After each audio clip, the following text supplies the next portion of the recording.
हम शिक्षा के लिए रो रहे थे और शिक्षा की कमी हमें रोना पड़ रहा है। और इसका एक मेन कारण बन गया क्या कि अब शादियां लोग से नहीं करते, पढ़ा लिखा समाज हो गया। हमने देखा कि लड़का अगर इंटर है तो कम से कम लड़की हाई स्कूल होना जरूरी, लड़का अगर एमए है तो लड़की बीए फाइनल होना जरूरी। और क्या घर में भैंसा बदिया भर जाता घर की तो बच्चों में दिखाओ। और ऐसा भी ना हो वो पढ़ी लिखी है वो बिना पढ़ा लिखा है। ऐसा एक जगह था, एक गांव के दो भाई थे। ये कोई हंसने की बात नहीं, बड़ी अच्छी बात बता रहा हूं, ये सच्ची घटना है। एक गांव के दो भाई थे और उनके नाम क्या थे। देखो अगर इस नाम का यहाँ कोई बैठे हो पहले तो हमारी नजर में नहीं, अगर कोई होगी तो ये मत सोचना कि ऐसा नहीं हमारे ऊपर ये बात कहना है, ये बात की बात है। तो एक गांव के दो भाई थे, उनके नाम के एक का नाम था गंगाराम और उनसे छोटे वाले थे, उनके छोटे भाई उनका नाम था टम्पू। बड़ा विलक्षण नाम, बड़े भैया का नाम गंगाराम, छोटे को नाम टम्पू। बिना पढ़े लिखे गांव में निवास था, जमीन बहुत थी पास में। तो जमीन के दौलत के लालच में बड़े भाई गंगाराम की शादी हुई, वो भी कहां से, शहर से एक पढ़ी लिखी लड़की के साथ। और जब लड़की के साथ शादी हुई कुछ दिन के बाद वो लड़की अपने मायके में जब गई, आषाढ़ को महीना लगो, आषाढ़ का महीना जब लग गया तो एक दिन गंगाराम ने टम्पू से कहा कि भैया टम्पू, आषाढ़ का महीना लग चुका है, खेतों खलियानों में काम बहुत हो गया है, अब मैं ठीक नहीं रहती है, दो रोटी को हिलो, अब जाओ चले जाओ, मैं ससुराल लिखो, अपनी भाभी को निभा लो, घर में काम काज करते रहेंगे, हम तो खेत का काम करेंगे। टम्पू सोचने लगे भैया हम नहीं, क्यों क्यों नहीं जाओगे, जब आप जो हम चले तो जाए, लेकिन समस्या जाए तो वहाँ सब पढ़े लिखे हैं, अब जिनका था पूछे हमें कुछ बताइए ना मिले। गंगाराम कहने लगे बनाए सेकंड हैंड खोपड़ी को है, पूछेंगे क्या, कहीं रिश्तेदारी में जा तो लोग पूछे तो भैया फसल कैसी भाई, अनाज कैसे भाव, तो कहते हो अच्छो भाव, कोई बात नहीं पूछे तो तुम जाए खा रही हो अच्छो भाव अच्छो भाव अच्छो भाव, और खाता ही नहीं। टम्पू ने भाई सीख ली कि अच्छो ही भाव जो कुछ भाव। ससुराल में पहुंचे, देखो ये बिना पढ़े लिखे में कैसा अक्सर बन जाता।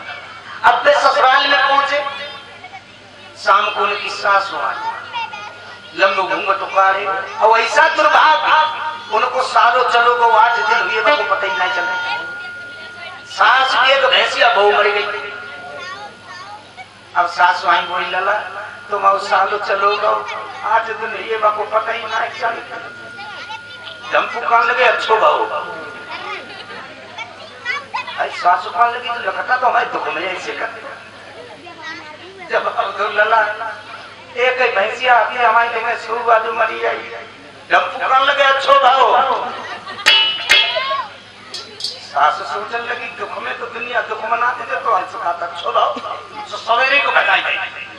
अरे आए लोटी गंगाराम बोले क्या बात है, बुलाए कि नहीं लाए, कहने लगे चुप्पा बैठो, तुम्हें बुलाए वो चलो हूँ मार बचा ले तो खाता में मतलब, अरे मतलब ये है उनने जाके तुम सालों चलो को हमने की अच्छो भाव, उन्हें कही हमारी भैंसिया मर गई, हमने कही अच्छो भाव। गंगाराम ने एक चपट खींच ली, नालायक जा क्यों कहो, जा काटो बहुत बुरो भाव। एक कहने लगे तो कही तो तुम्हें नहीं की कोई बात कहे तो तुम जा काट रही हो अच्छो भाव अच्छो भाव, हमें कहा मालूम कि बुरो भाव, हम अब की जाए कह दे। सो भैया 8 दिन के बाद फिर घूमी की पहुंची है, ऐसा सौभाग्य भाई को सालों लोग करता है, चूना काई लगाए अब सास का कड़ो मान जाओ, आज तो बड़ी खुशी की बात है। अब आधे पता लग गया, आधे तुम्हारा सालों हो गया, टम्पू ने मुंह को बहन और रोन लगी। अब कहने लगे अम्मा जो बहुत ही बुरो हुई हो, जवाब तो लला हमने आगे के ऐसे कौन ले गई, कहने लगे अम्मा तो बहुत ही बुरो हुई हो। अब सास सोचने लगी कि ऐसा तो ना है, ये पढ़े लिखे ज्यादा होता तो हम लोगों की हंसी बनाए देंगे। लोग चुप हो गए। शाम को भोजन करने के लिए उनकी भाभी ने खाना तैयार किया। तो आप लोग जानते हो कि मोहल्ला की 2-4 लड़कियां इकट्ठी हुई घर में। अब बोली कि चलो देखें जीजी की देवर आए, देखें कैसे रसोई घर में जाके इकट्ठी हुई है। अब सब हुआ पूरी भी निकाली। अब जब खाना बन के तैयार हो तो झम्पू को बुलाओ। झम्पू बैठी जाए कि बीच आंगन पाते मारे बैठ गए। थाली में 3 पूरी लग के आई और थोड़ी सब्जी सैन का मामला। झम्पू देखते देखने लगे, सोचने लगे जे तो परोठे से आए हुए। एक पूरी उठाई, थोड़ी सब्जी लगाई, पूरी पूरी मुंह में रखी।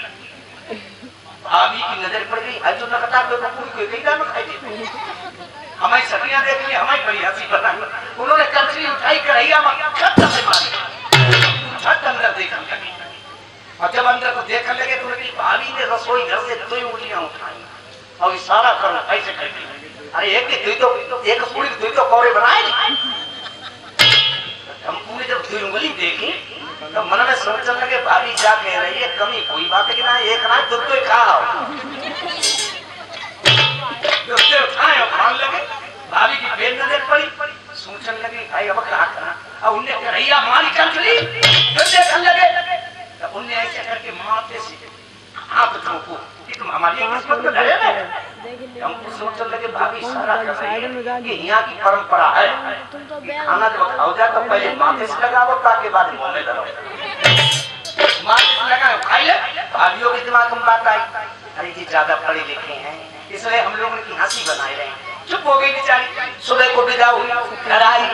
3-4 दिन बाद वो घर में रहते हो गए, उससे पता ही नहीं। चलो एक दिन गंगाराम हल लेके गए, झम्पू बात छीनने गए और वो लड़की ने घर को काम काज करके स्नान करके श्रृंगार करने लगी।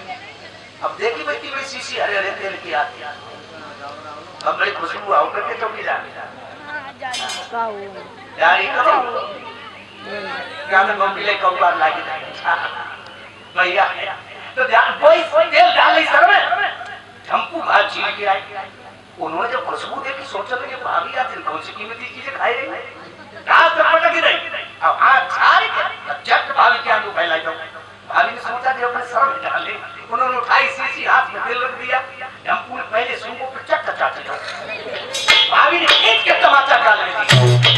तो रोत भाई सीधी चले गए हल पे जहाँ गंगाराम और रोत बोले भैया आज तो हमें भाभी ने मारा। गंगाराम को गुस्सा चढ़िए, उनने हल बैल तो भाई छोड़ी दो और हाथ में सांस लेके सीधी घर आ गया और मैं साहब को पकड़ 3-4 सीधे कर दिया। भैया मारा देखा नहीं तो सुनो पहले पूछ लेते ताकि बातें ही मारते। हाँ बता क्या हुआ। वो कहने लगे हम अपने सर में तेल डाल लें। अब चिड़ा इन्होंने हाथ फैला, हमने इनके हाथ में सब तेल रख दिया। अब इनने चाटी लो। गंगाराम ने एक तमाचा झम्पू कह दिया, ओए नालायक तूने वो तेल